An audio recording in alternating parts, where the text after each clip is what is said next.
it's their first time ever telling a story on stage. They are someone who does public speaking.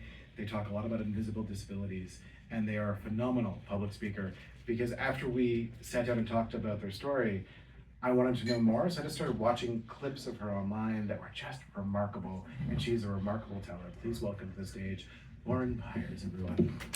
Yay!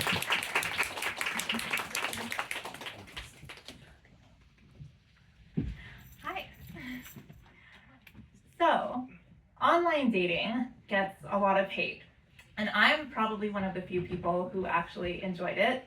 I just really love dating stories. I did my undergrad thesis on dating websites and how they affect people in relationships. I love swiping for my best friend because she hates it. She's here, she hates it. And I ran a dating Instagram for a while. That came about because early on in the pandemic, I saw a poll that said a majority of people were finding it hard to keep conversations going as opposed to before the pandemic on dating apps. And I was like, oh, that I hadn't really found that. And so I was like, what am I doing differently that other people are not talking about? Because to me, yeah, you can't really ask how somebody's day is going because most people are at home living the same day over and over. Not really a whole lot going on there. But people are still people with hobbies and shows they're watching and things that they hate and opinions on everything. And so May of 2020, I started this dating Instagram, and it was like conversation prompts and memes and polls and stuff. So fast forward to end of March 2021, I'm sitting at home and my phone goes off and it's my Hinge app. And so I look at my phone, immediately I'm squealing, I'm sorry, who? To nobody in particular, because I live alone. But the notification says, Daddy Cool has liked you. Immediate judgment, immediate who the hell is this guy, immediate looking at his profile, because who the hell is this guy? So I go to his Hinge profile. His career is listed as entrepreneur at business owner. And so I'm like, right. So I'm like, okay, Daddy Cool is definitely unemployed. Low expectations there. But he's smiling in all of his photos, so that's a good sign. And he looks fun. I'm like, this guy clearly is not looking for anything. And I was. But I was like, he seems like a good time. He seems entertaining at least. So I screenshot the notification. And I post a story poll to my dating Instagram asking if I should X this guy or become Mama Cool. 100% of people, 3 people, 100% of people said become Mama Cool. So I'm like, okay, I guess I am matching with this guy for Instagram content. We'll probably talk for 3 days. One of us will get sick of each other. Maybe I'll get some more fun screenshots out of it, and then that'll be it. So we start messaging on the app. I get his real name eventually. We move to texting. We're texting for a couple weeks, and then he asked me out on a Zoom date because pandemic. So we pick a Friday night. I settle into my couch. I put my phone on a holder. I set up a ring light that I bought specifically for pandemic Zoom dating. Then I enter the Zoom, and I'm in a waiting room. And he lets me into the waiting room. All I hear is this 80s sounding hype up song saying, I'm just a sexy boy. I'm not your boy toy.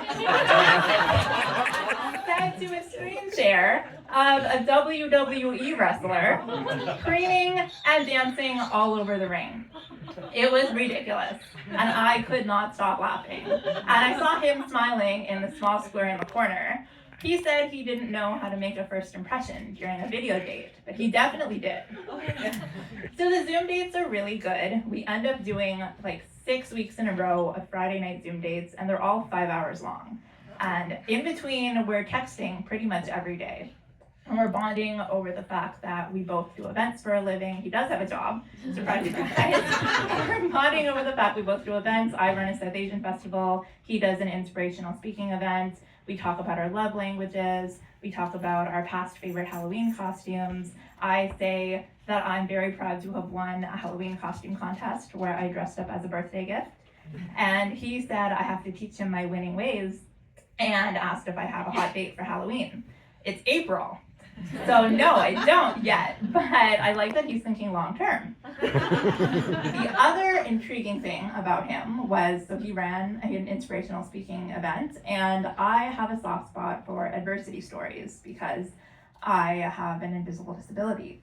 And so I didn't want to bring that up too soon, but I said, if once we get to know each other a little better, maybe I'll tell you my adversity story, because his whole thing is listening to stories from other people. So our first in-person date is starting to come along. The lockdown is ending. We're going to meet in person.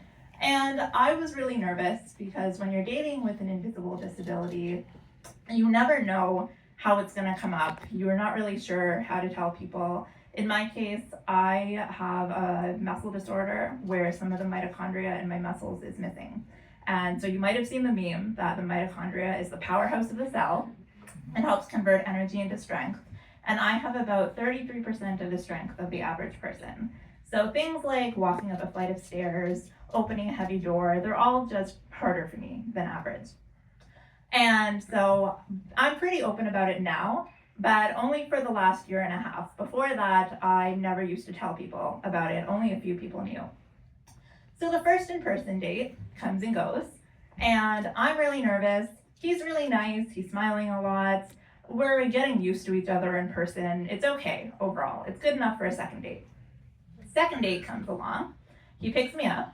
We go get some takeout, and we go to a park to have a picnic. So we're sitting by the water, and we're talking for a while. And then eventually he suggests we go up a hill to watch a sunset. And he suggests a shortcut, which is a steep dirt path, beaten down with rocks and like matted grass and everything. And so at this point, I haven't eaten a whole lot. We'd been drinking, so I was a little tipsy. I wasn't really sure if I could make it up this shortcut, but I never like feeling like my disability is getting in the way of things I want to do. And I hadn't told him yet, and I didn't want to seem like I was afraid of a challenge. So I was like, okay, yeah, we can try, we can do this hill. So he takes my hand, we start walking up the path, and it's rocky, and we're laughing because it's a little bit unsteady, and we're making it, and we make it. We make it to the top of the shortcut, which then goes to the paved path to the rest of the hill. So we high five, I'm feeling good, I'm like, yes, I didn't blow my cover, I'm good, I made it, we keep going, he's chatting away. Pretty soon after that, I start feeling kind of hot and dizzy, and I slow down, and it's getting harder to pay attention to what he's saying, and I realize that I have felt this way before every time I've fainted. And I am now nervous for a totally new reason, because I'm like, I can't faint on my second date with this guy.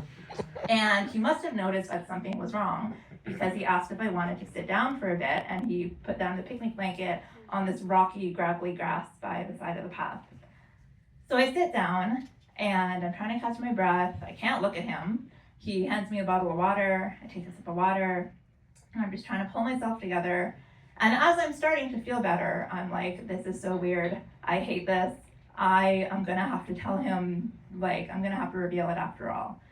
So I still can't look at him, but I'm like, hey, I think I'm gonna tell you my adversity story. And I start explaining my disability and how it affects me, and how I usually try to not let it get in the way of things, and that I feel really good when I do things like going up the shortcut of a hill, and then other times this happens. And so I'm going on about it for a while, and then he takes my hands in his, and I make myself look at him, and he had teared up. I was really nervous that he was going to be thrown off by what I was saying, but he seemed moved. And he thanked me for sharing, and he said it reminded him of his past insecurities that he was afraid to tell people, and so he had a lot of empathy there. And so I was starting to feel better, and he asks if I want to keep going up the regular paved path to get to the top of the hill, and I'm like, yes, let's do it. So we pack up, we keep going to the top of the hill. And we get there, and it's so pretty. It's like there's hardly any people there. There's music playing from some car too loudly in the parking lot, but that's far away. We just talk up there for hours. We eat the takeout. At one point, we see fireworks because we're there for so long. And it's not a holiday or anything, so we don't know where these fireworks are coming from. But we're like, this is a really good omen for this date, like fireworks on a date. There are a lot of friends about that. Fast forward to now, this is our third Valentine's Day together. Thank you. I was so sure that we were gonna talk for like 3 days and that he was unemployed, but I wasn't taking him seriously enough back then to care. And now we're great together.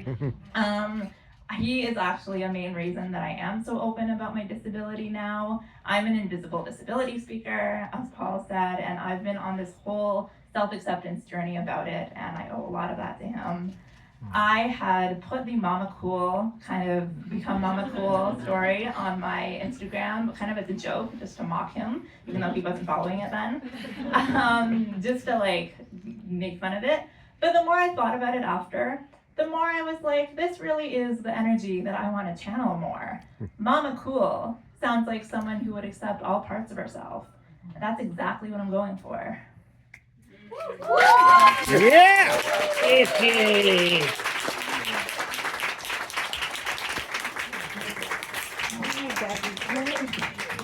Okay, I need to know something. Is Daddy Cool here? Daddy Cool is right there. Right